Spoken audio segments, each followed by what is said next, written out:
creatine's not a steroid, so that's really important for people to understand. So we do know that if you take creatine, similar to carbohydrate, if you pull it into the muscle, it does pull a little bit of water into the muscle and it can increase body weight. So that can have potentially a detrimental effect on some endurance performance. So yeah, you don't want to be carrying an extra 1 or 2 pounds with you when you're trying to, run a marathon, for example.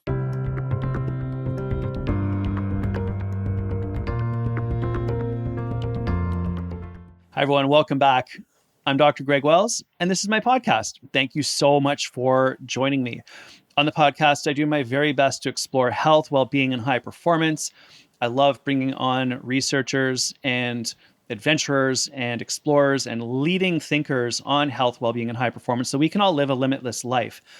I really want to share with you proven pathways towards health and well-being. I want to share with you the latest science, the latest research that you can trust so that you can know exactly what to do and how to move forwards.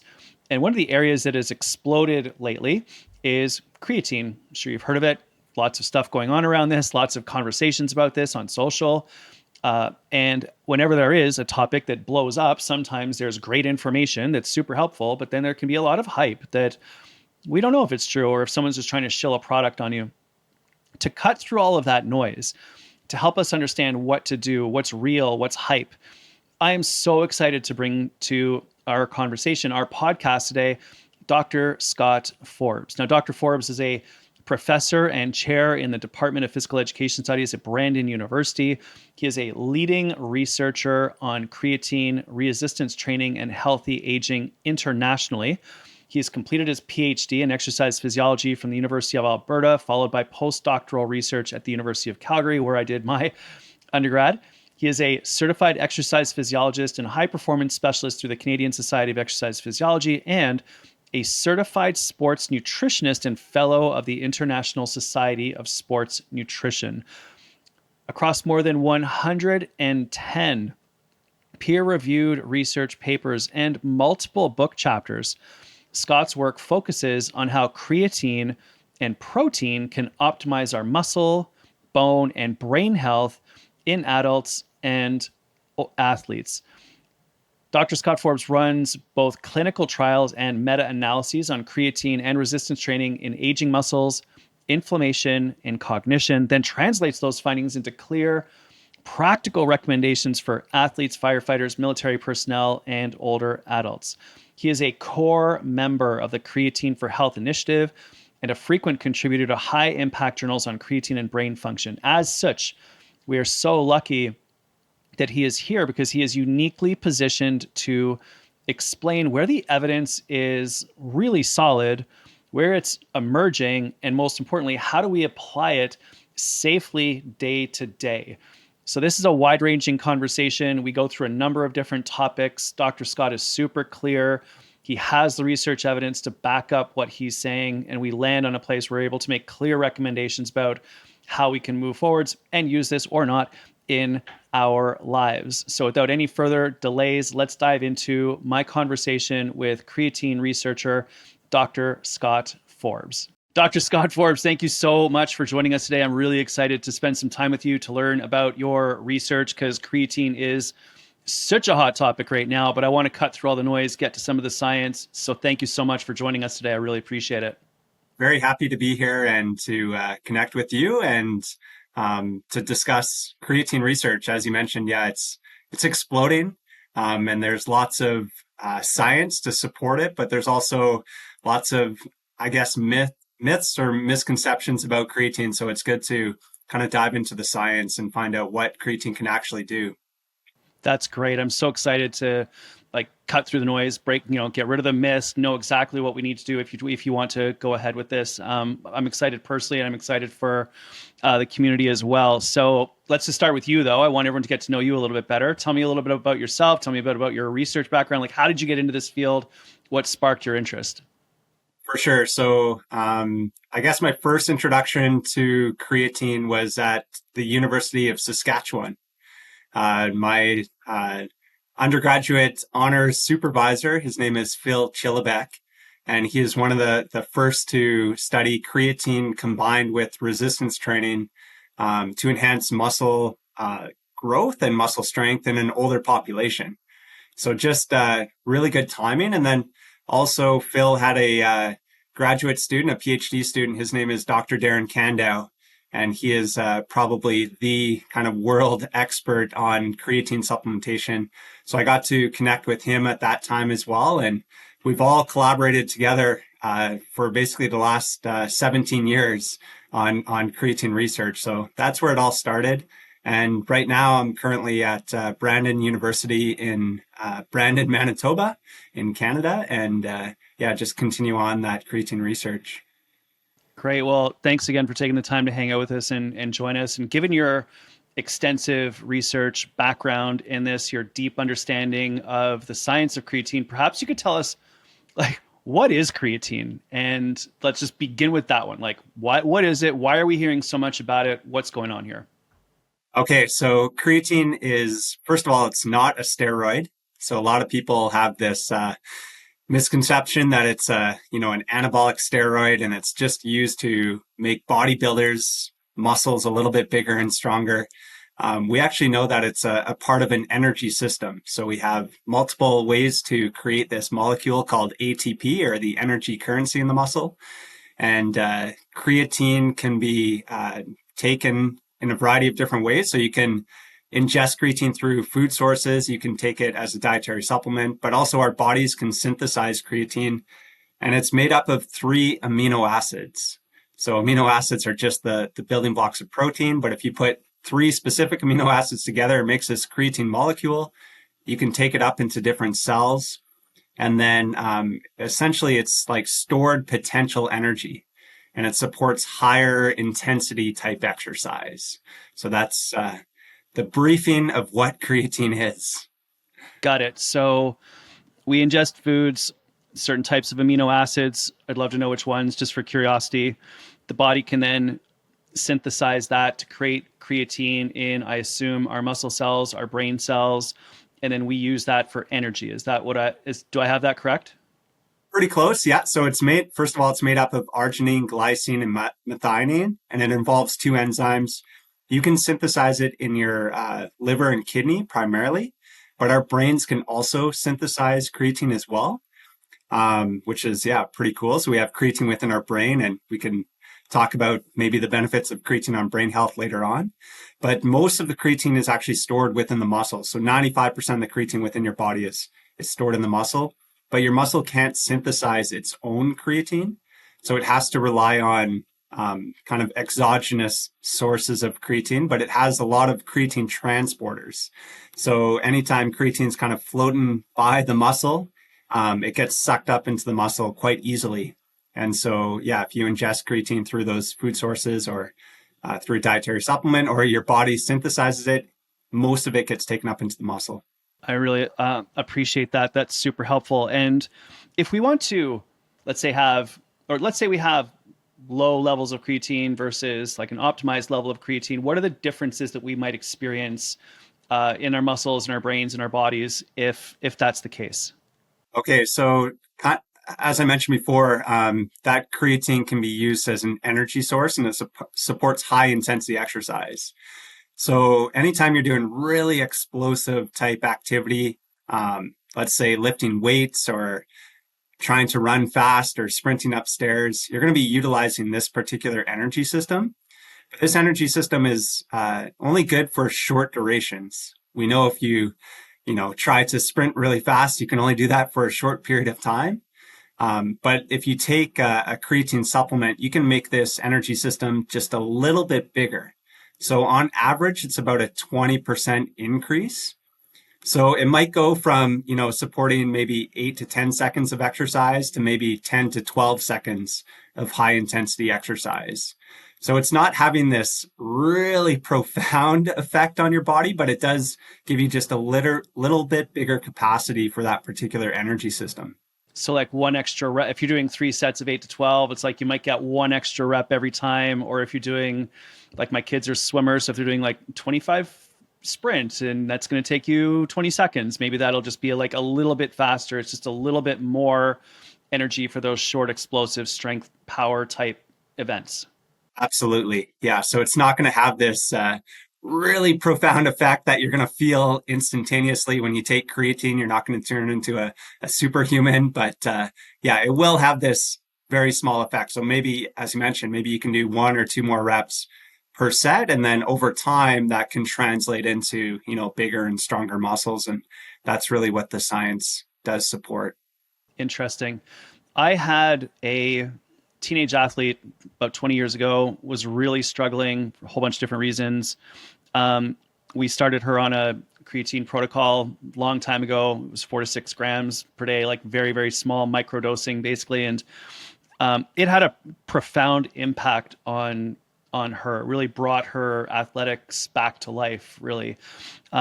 Is there, and so the reason why I'm asking this and telling that story is just because if we are maybe lower in this, in creatine, what effect does that have? How would we notice that? And is that something that we might experience, or what would that feel like, and how would that look? Yeah, so as you mentioned, yeah, you can take a lower dose of creatine, 4 to 6 grams, or most people take about 5 grams per day. It takes a couple weeks to saturate the muscles with creatine, so to get that 20% increase. There was actually a study showing that if you take 20 grams per day, you can saturate the muscles in 5 or 6 days. But you have to separate that 20 grams throughout the day. So you'll take 4 5-gram doses throughout the day, and you can saturate your muscles in essentially a week. Another protocol they showed was just taking 3 grams a day, so even less than what you prescribed. And you can still saturate the muscles. It'll just take a little bit longer. It took 28 days in that particular study. But Interesting. yeah, as I mentioned, you get that 20% increase on average of that particular energy system. And yeah, it can be a benefit. So we did a recent systematic review and meta-analysis. So what we do is we find all the studies on a particular topic in the literature. And we were looking at studies that examined creatine combined with resistance training, that looked at changes in muscle size using an ultrasound. So an ultrasound, often you think of like looking at a baby, but you can also put it on your muscle and you can get an idea of your muscle thickness. So you can get an image from the bone to the subcutaneous adipose tissue, and we get an idea of how thick your muscle is. And so, yeah, we looked at all the studies that looked at creatine combined with training on muscle thickness. And what we found was that creatine was an effective supplement to increase muscle size, but the effects were relatively small. So it did increase the muscle thickness, but on average, it was about 1 millimeter increase in muscle thickness. So that worked in elbow flexors, like your biceps, which I always tell my students is the most important muscle in the body. But it also worked on other muscles as well. Your elbow extensors, your triceps, your knee extensors, and your knee flexors. So we looked at all the upper and lower body differences, and it was fairly equal. But yeah, the effect size was definitely pretty small. All right, let's just take a little bit of a break. Let's breathe for a moment so that we can integrate all of this incredible science. And at this point, I'd love for you to share the episode with someone that you know. When you share this information, we all improve. We build a community together where we make the world a better place. So take a moment, pause, breathe, think through what we're learning, and share this with someone who could really benefit from learning this information. Super helpful. So we know that it's potentially beneficial for speed work. We know that it's potentially beneficial for resistance training, increasing muscle mass. Even if it's small, there is an effect there. Does it have any impact on endurance performance? That's a great question, and it's definitely less studied compared to strengthening exercise. And I believe that it can play a role, but it's even smaller of an effect. And often the research is kind of mixed with regards to the benefits of creatine on endurance performance. So we do know that if you take creatine, similar to carbohydrate, if you pull it into the muscle, it does pull a little bit of water into the muscle, and it can increase body weight. And so that can have potentially a detrimental effect on some endurance performance. So yeah, you don't want to be carrying an extra 1 or 2 pounds with you when you're trying to run a marathon, for example. But there is some certain situations where creatine, I think, can be a benefit. For example, for maybe non-weight bearing endurance events like cycling, there has been some evidence. There was a pretty cool study that was done by Louise Burke at the Australia Institute of Sport. And they did a 120-kilometer time trial in elite cyclists. And what they did was every 10 kilometers, they alternated between a 1 kilometer burst where they tried to do that 1 kilometer as fast as possible, and then they'd continue on. And then at the next 10-kilometer interval, they had to do 4 kilometers as quickly as possible. And they alternated that back and forth for 120 kilometers. That sounds awful. But anyway, Yeah, carry on. horrible, horrible. Yeah. And what they found is at the end, the last 4 kilometer bursts were done at a higher power output in the group that combined creatine and carbohydrates compared to just carbohydrates alone. So there is some evidence that creatine can help those higher bursts of activity throughout endurance events.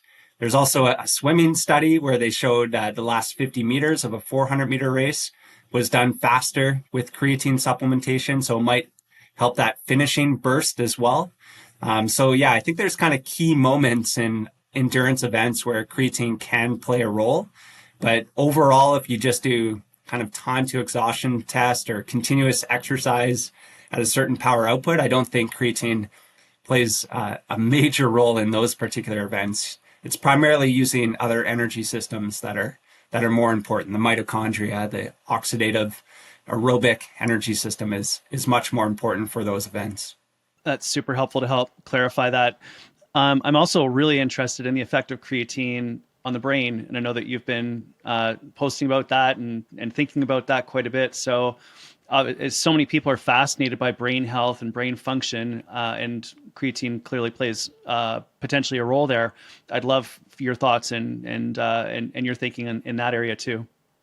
Yeah, for sure. So your brain uses a ton of energy. So about 20% of your daily energy, despite being relatively small in mass relative to the rest of your body. So it's only 2% of your body mass, but it uses 20% of your total daily energy. And so it requires a ton of energy. And as I mentioned previously, the creatine energy system supports that higher intensity type exercise. But in your brain, you have moments where there's a lot of stress, maybe sleep deprivation, mental fatigue, or in science, they've done hypoxia, for example, which is just providing a low amount of oxygen. It's going to stress your brain as well. But in those situations, it seems like creatine supplementation can actually reduce some of the negative effects of those situations on cognitive performance. So, for example, if you're sleep deprived, your cognition typically goes down. So, if you didn't get a really good sleep and you're trying to focus and write a test, your performance is not going to be very good. But if you take creatine, it negates a lot of those negative effects of sleep deprivation, at least over the short term. So, I'm not suggesting that somebody doesn't need to sleep anymore because they can just take this dietary supplement. But over the short term, yeah, it can negate some of those negative effects of sleep. Got it. Short term bridge, not a long term fix. Absolutely. Yeah, that's important. Do you feel like it might have any impact on cognition? So let's say you have a knowledge worker, they're thinking all day long, they're trying to do difficult tasks, they're presenting, they're crunching numbers, they're like working, cognitively. There's a significant amount of cognitive stress. Is it potentially beneficial for someone who is a cognitive athlete? Absolutely. So there's a pretty cool study that looked at creatine supplementation following mental fatigue. And so the way that they induce this mental fatigue, it's called the Stroop task. So essentially, there's like these words that are shown on the screen, and they're either like blue, green, red, orange, and sometimes the color of the word matches the actual word, and other times they don't match the word, and you need to say like the actual color that you see and not the. So you need to ignore what the word says sometimes. So it's this cognitive challenge for the brain to do it quickly. And so they had to do that for 90 minutes. And what they found was that the creatine group So those that took creatine supplementation were better at that task at the end of it compared to the placebo group. So it shows basically that creatine can help maintain your mental capacity during those mentally fatiguing tasks. So yeah, I think about you know, maybe professors or people doing podcasts, or maybe more importantly, maybe medical doctors that need to be focused, especially when they're sleep deprived, but also have that cognitive tasks as well, or a variety of other populations can benefit: firefighters, police officers, things like that. That's really helpful, just because so much of my audience are those knowledge worker types, and I know that they're interested in high performance and don't want to make mental mistakes. So if this can give them that 1% edge, that's also really helpful. There's been, in addition to this interest in creatine for exercise training and the interest in creatine for the brain, there's also been significant interest in creatine for aging. And if I'm not mistaken, you published a meta-analysis, I think back in 2021, also 2022 potentially, where you looked at this a creatine potentially being able to help us through aging and for older adults. Can you tell us a little bit about creatine and aging? Absolutely, yeah. So we've done quite a few reviews on creatine supplementation in aging populations. So similar to younger individuals, it's also an effective supplement. Our most recent systematic review and meta-analysis was published in 2024, but we found that creatine can make the muscles a little bit bigger. We actually show an increase in what's called lean body mass or lean tissue mass. So that's basically, yeah, if you measure with a DEXA, for example, that's a tool to measure changes in body composition. It's measuring lean mass, and lean mass, a part of that is actually muscle mass. So about 50% of it is.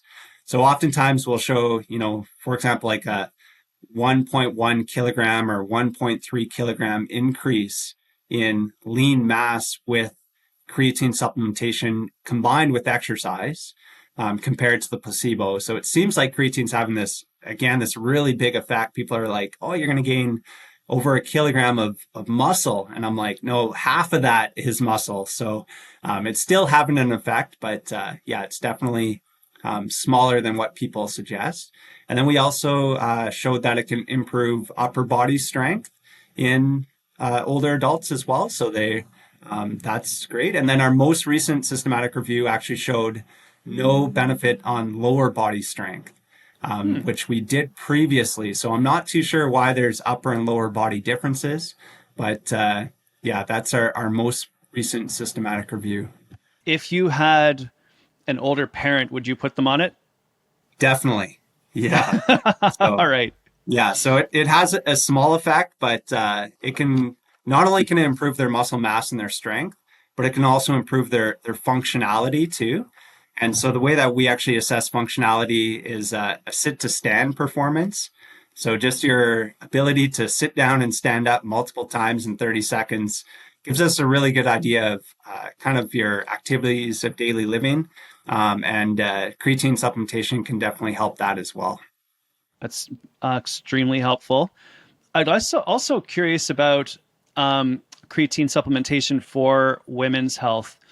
Obviously, more than half or more of my audience are women, and there's been quite a bit of interesting research about creatine for women. I know there's a review by Smith Ryan that came out, and there's also been some research done on women during menopause and how creatine might help with that group. Any thoughts on creatine for women's physiology? So Abby Smith Ryan is the best in the world on that particular topic. So I do read that research as well. And yeah, there's definitely some evidence that creatine is an effective supplement for both menopausal females and postmenopausal females as well. So yeah, creatine, it does work. There's actually some pretty cool studies done in the 1990s where they actually took muscle biopsies between males and females. They actually showed that females had higher resting values of creatine before supplementation. So that is interesting because that basically shows that they might have a little bit different metabolism and responsiveness to creatine supplementation. And what we know is that females might be a little bit less responsive to creatine compared to males.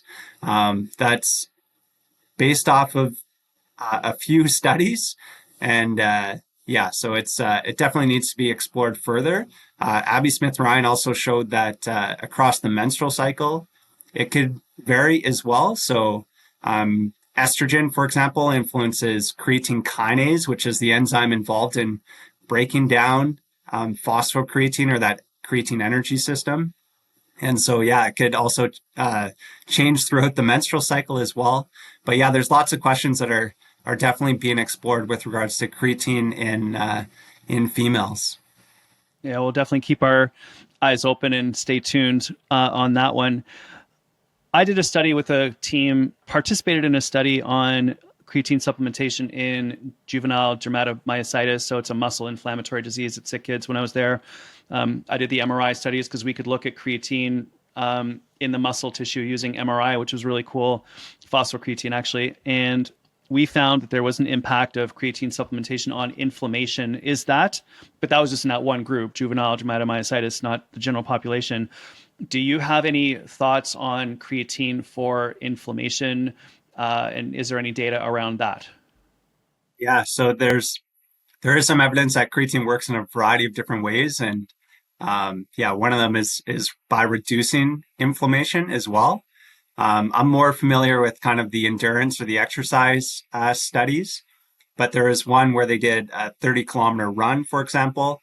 And we know that if you go for that long of a run, it induces some muscle damage and an increase in inflammation. But those taking creatine supplementation had a reduction in some of the inflammatory markers like C-reactive protein or TNF alpha. So yeah, there is some evidence that creatine can actually reduce the inflammatory response as well. So pretty cool that you showed it in those children as well in that particular situation. But yeah, there's also evidence in even healthy individuals if they're just performing kind of intense exercise as well. Got it. What are some myths that you'd love to dispel about creatine? Like, what if people heard that we need to just like clear up and just deal with here and now? There's too many to speak of, but no, probably. Well, the first one I mentioned was that creatine's not a steroid, so that's really important for people to understand. The second one is that creatine causes hair loss. So that's another thing that people commonly say with regards to creatine supplementation. It was because of a study in 2009 where it was in rugby players, but they showed an increased conversion of testosterone to dihydrotestosterone, or DHT. And DHT has been linked to male pattern baldness. And so because DHT was elevated in the creatine group, people are like, don't take creatine because it's going to cause hair loss. So I collaborated with this individual, Grant Tinsley, and some researchers from Iran. And we actually worked with a doctor that actually looked at hair follicle health. And we gave creatine 5 grams per day for 3 months or 12 weeks. And we looked at some of the changes in hair quality or hair health. And there was absolutely no impact of creatine on these direct measures of hair health. So hopefully we've dispelled the myth that creatine actually causes hair loss. But unfortunately, myself, I'm bald. I think it's mainly due to academia and just general stressors in life. But my good friends and colleagues, Phil Chilbeck, Dr. Darren Candow, Jose Antonio, Grant Tinsley, Guillermo Escalante, we have not a single strand of hair on our head. So yeah, we're not the best individuals to suggest that creatine does not cause hair loss. Well, I'm rapidly joining you as well. So apparently, having teenagers causes hair loss rapidly as well. Who knew? But carrying on, what about? I know that there's been some discussion about creatine and kidney function. Anything to speak about with regards to that? Yeah, for sure. So creatine is non-enzymatically degraded or broken down into creatinine. So it's a byproduct of creatine metabolism. And that's a normal process. That's why we need to kind of ingest a little bit of creatine each day. And we rely on our body to endogenously synthesize creatine each day as well to try to maintain those creatine stores. But yeah, so in a normal situation, your kidneys are going to filter that creatinine. But if they're not filtering that molecule properly, then it can start to rise in your bloodstream. And so this is quite commonly used in a doctor's office. If you walk into a doctor's office, they're concerned about your kidney function. They're going to measure your creatinine levels in your blood. And if it's starting to rise, they're going to say, hold on for a minute, something's wrong. And it's essentially a red flag. But the thing is, if you're taking a creatine supplement, you're going to have more creatine in your body, and you're also going to raise your creatinine levels as well. So just because you have more creatine, it's not because of your kidney function or dysfunction. And so I think it's misinterpreted quite commonly that, basically that your kidneys are falling apart because you're on a creatine supplement and that creatinine value is starting to rise. I actually suggest to measure other things if you're taking a creatine supplement. So there's other markers that are also good indicators of kidney function that aren't influenced by creatine supplementation, such as cystatin C. Or if you really want to measure creatinine, what you need to do is measure both in the blood and the urine to see how you're actually clearing that creatinine. And that gives you a really good indication of your kidney function as well. So a couple of different ways. It's a little bit more challenging perhaps for the medical doctors, but it's important if you're trying to take this creatine supplement. Got it. Let's talk about, if you have been listening to this podcast, if you have been, let's say you're creatine curious, you'd like to get started, you want to give this a shot. First of all, do you think that this is safe? Do you think this is something that most people can reasonably add to their routines? Do you generally recommend that this is something that we should all try? So yeah, it's very safe. There's actually a recent review that evaluated 685 randomized control trials, and they concluded that there is no increase in the frequency or prevalence of any side effect compared to placebo. So it's definitely one of the safest supplements that you can take. There's quite a few considerations though. The form of creatine, I suggest just getting creatine monohydrate.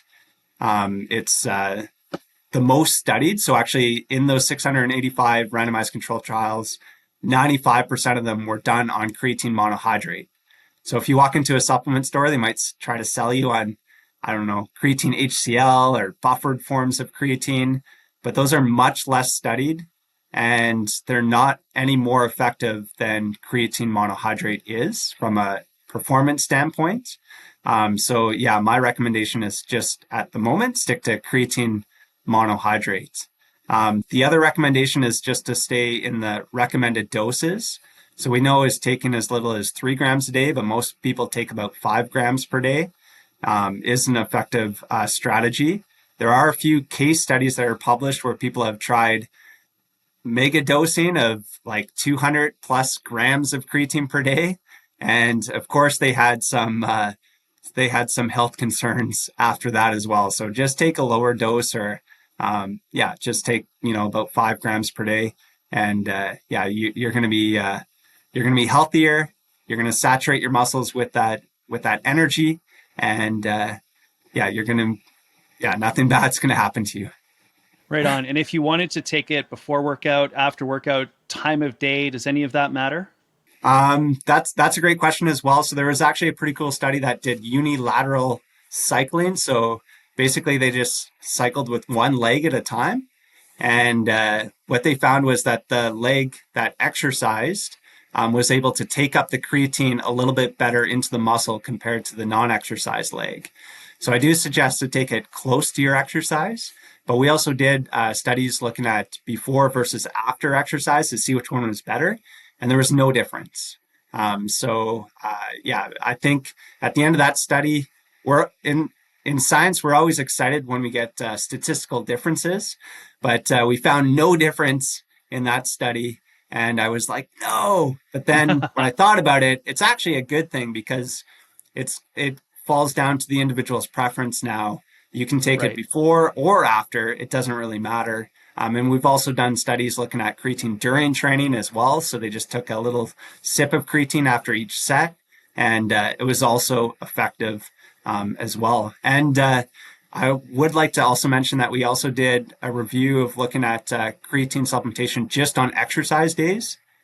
So they were only taking the supplement 3 times a week, and it was also effective as well. So, yeah, over the long term, you don't even have to take it daily from a muscle perspective. Maybe for the brain, we don't know the best dose and the best kind of way to do that. Maybe you have to take it daily. But from a muscle perspective, even just taking it on exercise days, either before or after, is an effective strategy. That's helpful. I tend to take it myself. I just take it in the morning because it's easy. It's on the counter. It's what I do. But for the athletes, we recommend sticking to their drinking in their water bottle and have it during practice. That just seems to be the easiest thing for them to do as well. So always just try to integrate it. But I'm glad that my recommendations and thoughts seem to align with what you have found. What's your moonshot with all of this? Like, what would you love to see come out of this? Where are you going? What are your next steps? What questions are you seeking to answer now? For sure. So creatine supplementation is kind of moving beyond the muscle and into the brain. And we talked a little bit about that research. There's some research that just came out showing that creatine can be a benefit for Alzheimer's No individuals, with way. people with Alzheimer's. So I think more clinical populations can benefit from creatine. We know that following a concussion, for example, you have lower amounts of creatine within your brain, and perhaps taking creatine could be an effective strategy for people with concussions to help with recovery. So yeah, I think just more kind of clinical studies or following a stroke as well. It could be a safe and effective supplement in that population. So yeah, I think kind of bigger studies in clinical populations is definitely needed. Scott, if people want to track your work, follow you, connect with you, I know you're super active on Instagram. How do people get in touch with you if they want to learn more and follow your research? Yeah, for sure. So on Instagram is the best, Scott_Forbes_PhD. I know it's a bit of a mouthful and hard to type in there, but hopefully you can find me, or just, I don't even Google search Dr. Creatine or Scott Forbes, and you should be able to find me as well. So those are probably the two best ways to do it.